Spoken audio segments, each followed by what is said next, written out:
Hello students, welcome to EPG Pathshala. I am Dr. Lakshmi Narula, Associate Professor in Zoology from SGTB Khalsa College, University of Delhi. Today we are going to talk on module Population Growth Regulation from the paper Principles of Ecology. After studying this module, you shall be able to know about the natural regulation of population, about the intrinsic and extrinsic mechanisms of population regulation, about the biotic and abiotic factors, about intraspecific and interspecific competition, about the effect of stress on the endocrine imbalance due to overcrowding, and about the competition for food, space, and mate. The number of plants and animals are fixed and are at equilibrium in nature. Deviation from equilibrium as described in Bible are a result of punishment sent by the divine power.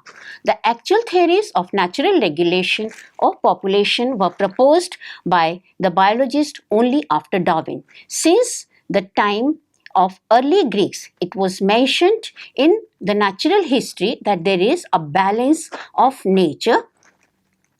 Populations do not grow indefinitely, rather they tend to remain stable. As the population density changes, the interactions between the individuals of the same population and the different populations as well as the environment tend to regulate the size of the population.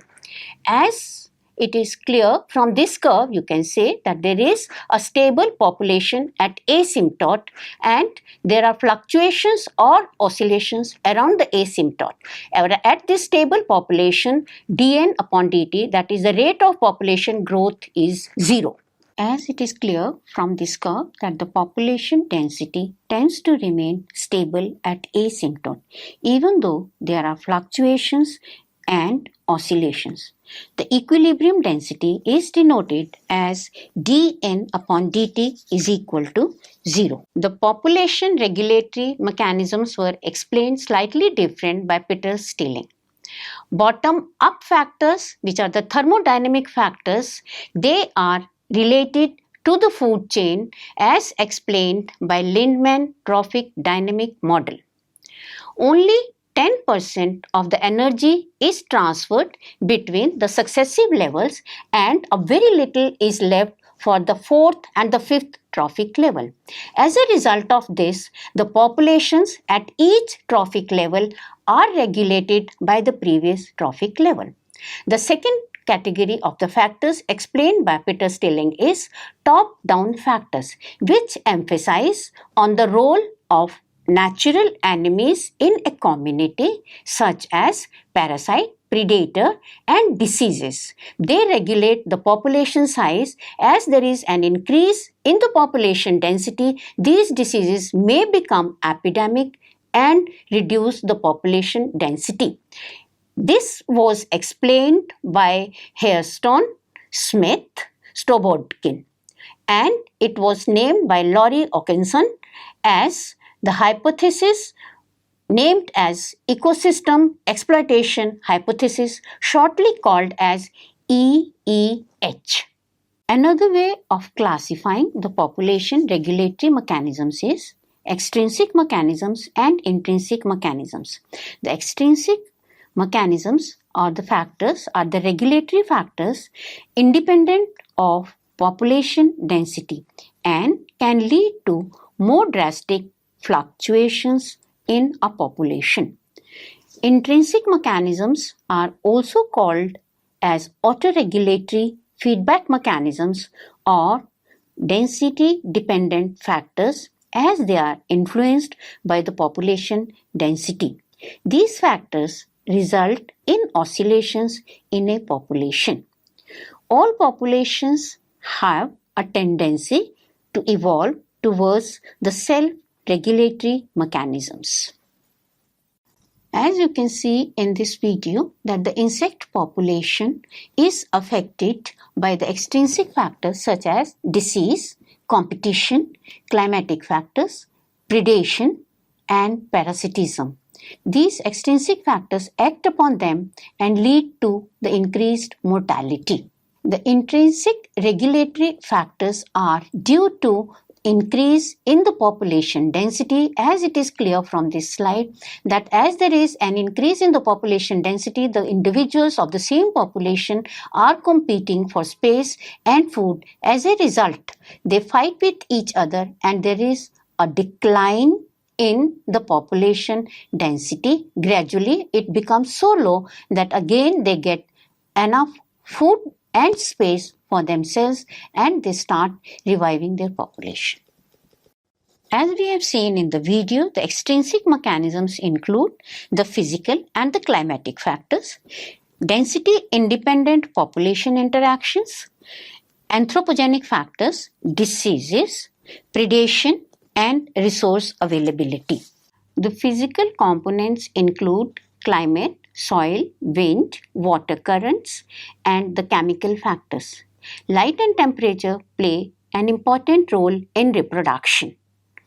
In some populations, the growth rate depends on the day length and determines the availability of the food, the growth of the adults and the offsprings, and the development of gonads. For example, in case of weaver birds, it reproduces only during the summer months when the day length is long, and besides food, the long photoperiod is also required for the growth and development of spermatogenesis in case of males. The second example of the effect of physical factors on the population is observed in kangaroo rat. Kangaroo rat in desert can withstand arid condition, but it reproduces only in the month of January after autumn rains. This is because the rain stimulates the growth of herbaceous succulent plants that provide sufficient moisture and the humid conditions required by the kangaroo rat for its reproduction. Density-independent population interactions. Another important factor that regulate the population density are the coexistence of the two populations. When they are coexisting, the interactions can be positive, negative, or neutral. The positive interactions are mutualism, which means that it is an obligatory interaction between the two populations. They cannot coexist. Therefore, this is one of the most important regulatory population factor. The second one is commensalism, which is like a paying guest in which only one of the population is benefited and the other population remains neutral. The benefited population growth is dependent upon the host population. The other type of interactions are the negative interactions. The negative interactions lead to a population decline, and the most commonly observed negative interactions are predation, where one population is completely exhausted by another population; parasitism, where the host and parasite interaction control each other's population. The third is competition. Competitions are of large different types: scramble and interference type of competition. Amensalism is in which the two populations coexist, and only when they come in contact with each other, one of the population is harmed by another population. Commensalism is converse of amensalism. In commensalism, one population is benefited, whereas in amensalism, one population is inhibited. The inhibited population may be called amensal, and in case of commensalism, the population which is benefited is known as the commensal. All the negative interactions lead to a decline in the population density.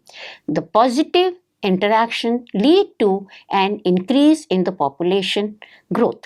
Thus, in nature, both the positive and negative interactions, they have a simultaneous effect in regulating the population density.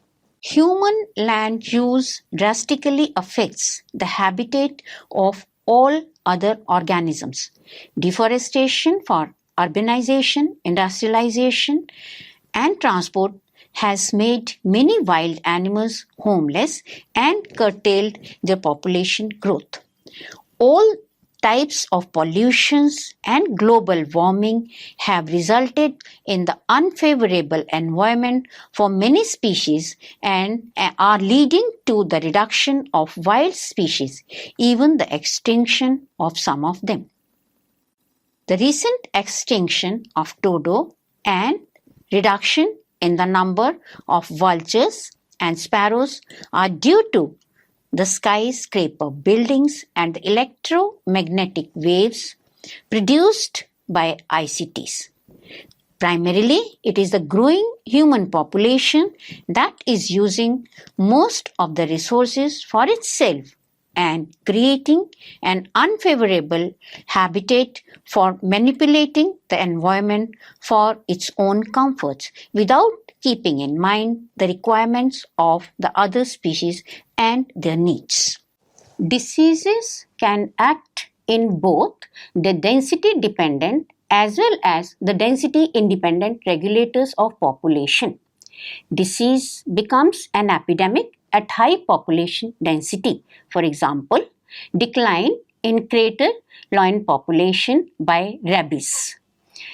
The crater lion population may have become unusually vulnerable to the infectious disease in the recent years owing to its close proximity to the growing human population and a history of close inbreeding. Unvaccinated domestic dogs are the most important reservoirs for the canine distemper virus. Inbreeding reduces the genetic diversity and the efficiency of mammalian immune response. Thus, the top predator of Ngorongoro crater appears to have been regulated by top-down process over the past 16 years. Greater competition leads to the decreased number of offsprings in the next generation. Predation and resource availability is also an extrinsic population regulator. It belongs to the top-down process according to Peter Stilling. As the prey population size increases, its rate of predation increases. Since it is easily available to the predator, the prey is also one of the resource for the predator. But at low density, predator changes its preference for the prey and it moves to an alternative prey easily available to it. As a result of this, the first prey, which was declining in its population density, starts recovering and the population size again increases for the predator to attack it again. The prey population is thus regulated by the predator population. The intrinsic control mechanism is basically the intraspecific competition for common requirements and stress due to overcrowding. The competition in the populations is mainly for food, space, and meat. These affect the carrying capacity of the population, leading to the leveling of the population growth and its density. At low densities, the organisms do not compete for the resource, whereas at the higher densities, the resources may become limiting and the population size can no longer increase, resulting in the sigmoid-shaped growth curve.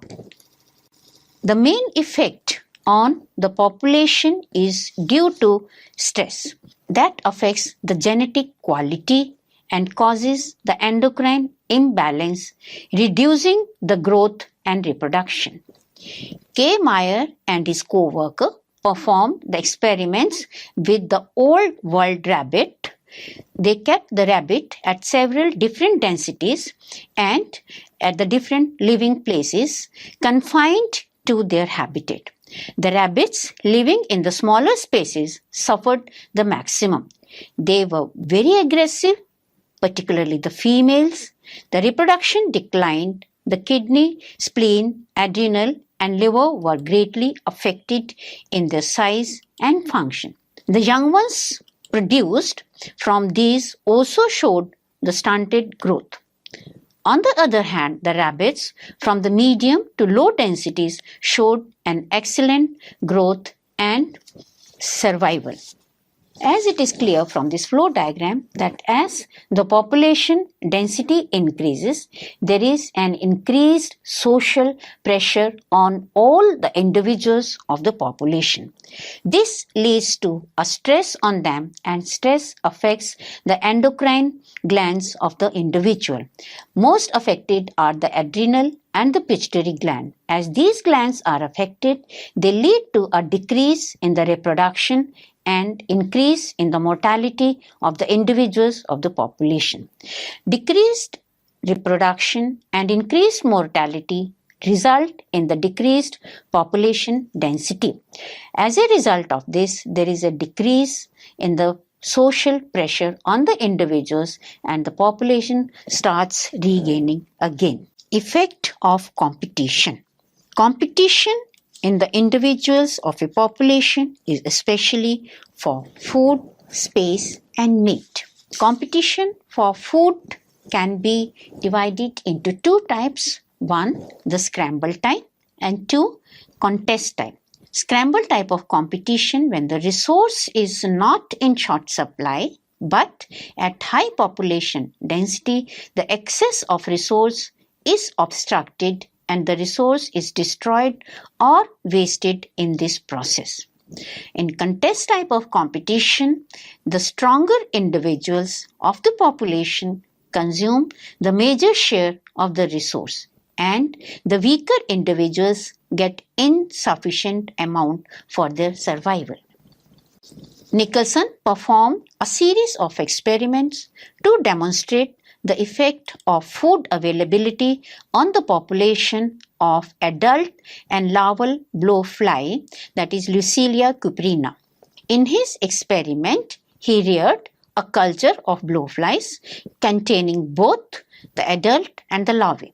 Separate food was used for both. The adults were given dry sugar and the larvae were fed on the beef liver. The population of adults showed constant oscillations. In his first experiment, he provided sufficient food for both adult as well as larvae. In the second one, he provided surplus food for the adults and the limited food for the larvae.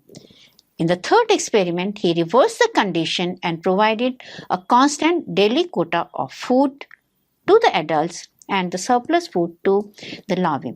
In all these combinations of experiments, he could show the oscillations in the population. And surprisingly, he found that the oscillations in the peak value of the adults and the eggs were alternating with each other. Based upon this, Petelka proposed a hypothesis commonly referred to as the Petelka hypothesis for food and shelter. According to Petelka, when there is an increase in the population density or the population reaches its peak value, there is a severe depletion of food, vegetation or foliage. This reduces the quantity of the food as well as the quality of food. Simultaneously, there is a shortage of coverage for the individuals. As a result of this, the populations show increased mortality and a reduced rate of reproduction. On the other hand, shortage of cover leads to an increased rate of predation. This causes an decrease in the number of individuals. And when there is a decrease in the number of individuals, simultaneously there is a gradual recovery of the foliage or the vegetation so that the sufficient food is again available to the remaining individuals. When they get sufficient quantity and quality of food, the population is regained and again it starts increasing and it may lead to another cycle of the peak numbers. The competition for space and mate leads to a social behavior in many animals. The social response is generally observed for space as well as mate. It may function as a regulator of the population. Social interactions among the individuals of a population may involve agonistic or the aggressive behavior. It may lead to a hierarchy development in the individual, the dominance or the territorial behavior, which can lead to the formation of the social groups. They are like flocks, herds, schools, or the loose colonies. Social hierarchy is also called pack order. The most dominant individuals in the population are called alpha. Next in hierarchy are beta, and the last ones are omega or the peripheral ones. They get the minimum of the resource. Once the social hierarchy is established in a population, the newcomers are rejected and they are kept even away from the peripheral region of the hierarchy. Home range is all organisms have a suitable living place for themselves in their habitat called home range. Home range is an area in which an animal lives, performs all its activities, and is not aggressive. It may or may not be defended partially or totally. It may be overlapping with the home range of the other individuals also. So, home range is a common property, whereas the territory is a private property of an individual or a social group. Territory is a more or less defended fixed area occupied by an individual or a social unit based mainly for feeding, mating, or the nesting purpose. The territorial behavior is found amongst insect, fish, bird, and some mammals. Functions of territory are uniform dispersion of the organisms over a given area or a habitat to increase individual fitness of the animals of a population, for the ecosystem balance and the population regulation in an ecosystem. The territory holders are aggressive, including the advertisement by scent, song, threats, roar, or attack to exclude the intruder. For example, in male ring-tailed lemur have a scent gland on their wrist, chest, and the genital area. During the encounter with the rival, the males may perform ritualized aggression by having a sting fight. The mate rubs its tail on the chest or the ribs and arches it to challenge. A large number of theories have been proposed to explain the territorial behavior in the individual. The most accepted theories are the elastic disk theory and the habitat suitability theory. According to the elastic disk theory, territory is like an elastic disk that can expand or squeeze depending on the size of the population. For example, the flies maintain a territory along the edge of a pond. When the population density is relatively low, the individuals are spaced 3 to 7 meters apart. The aggressive interaction is frequent.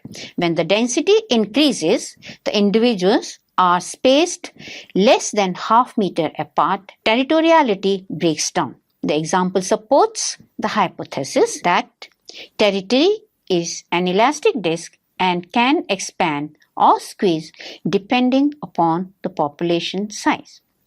Habitat suitability explains that each individual will try to choose the optimum habitat where its chances of survival and the success of reproduction is highest.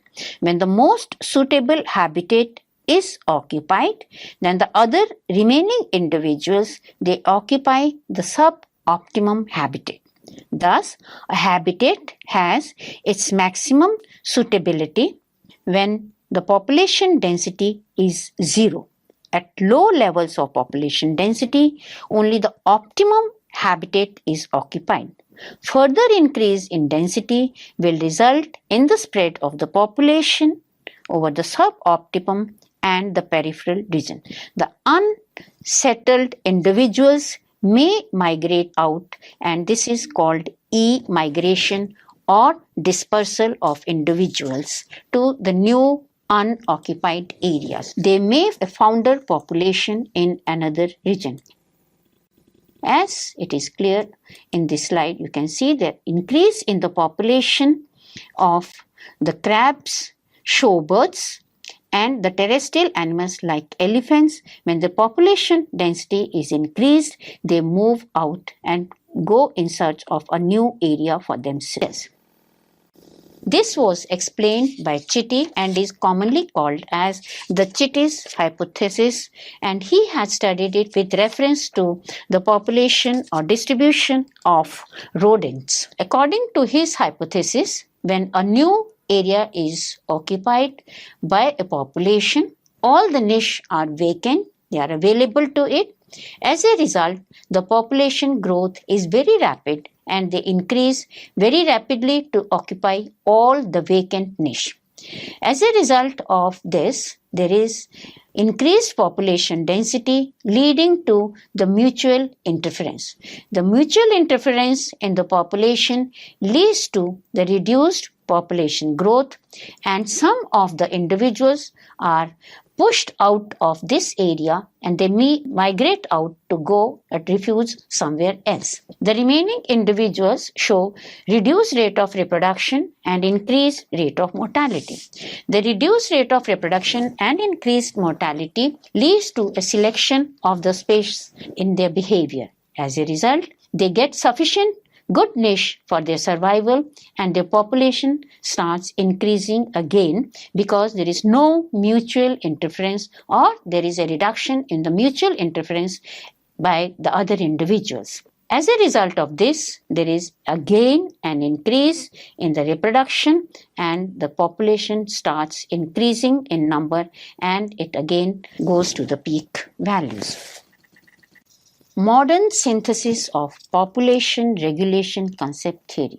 With the increase in the biodiversity and ecosystem, the various regulatory mechanisms become interlinked and difficult to separate as the growth and the density regulatory processes. C.J. Kreb has simplified them in 3 steps. 1. Limitations. 2. Regulations. And 3. The evolutionary implications of self-regulation through group selection or natural selection. Limitations to the population growth and density are due to the various limiting factors. The limiting factors produce a change in the average equilibrium density of a population. For example, the equilibrium density of asymptote is different in the presence or absence of a parasite or a disease. Regulation of population density around the asymptote is a function of its percentage mortality caused by the various factors. For example, a disease may be a regulating factor when it becomes epidemic at high population density. The evolutionary implications of group selection was explained by Pimentel. He explained the role of genetic changes in the population regulation. He explained it by giving the example of coevolution in rust and its resistant varieties of wheat, myxomatosis and rabbit interaction in Australia. In Australia, rabbits were introduced and they were evolving in their own direction. When virulent virus of myxomatosis was introduced in Australia, initially the population of rabbits started declining very rapidly. But then after some time, it was observed that both the rabbit population and myxomatosis population, they evolved in their own direction. The virus became less virulent and even the rabbit became more resistant. Natural selection favored it so that both the populations could coexist for a longer duration and they could sustain and maintain themselves. This theory of group selection was given by Wayne Edwards to explain the self-regulatory mechanism on the basis of co-evolution of host and parasite. Of course, this is basically the genetic basis for the self-regulation of a population. So students, let's summarize what have we learned in this module. Populations are dynamic and very rarely they remain constant in nature. The population density regulatory mechanisms can be intrinsic or extrinsic. The extrinsic mechanisms include all the physical and the climatic factors. The effect of overcrowding and intra-specific competition for food and space is an intrinsic mechanism. Competition for food are described as contest or interference or scramble type. The competition for space leads to the territorial behavior and the development of a social hierarchy amongst the individuals of the same population. A population, when regulated by the harmful effect of parasites, predators, or competition, is called as the top-down process, whereas when it is regulated by the limits of food supply, it is known as bottom-up process. Lions are subjected to both the types of factors. The modern concept of population regulation is the evolutionary and genetic approach explained by the group selection theory. The theory of group selection was given by Wayne Edwards to explain the self-regulation.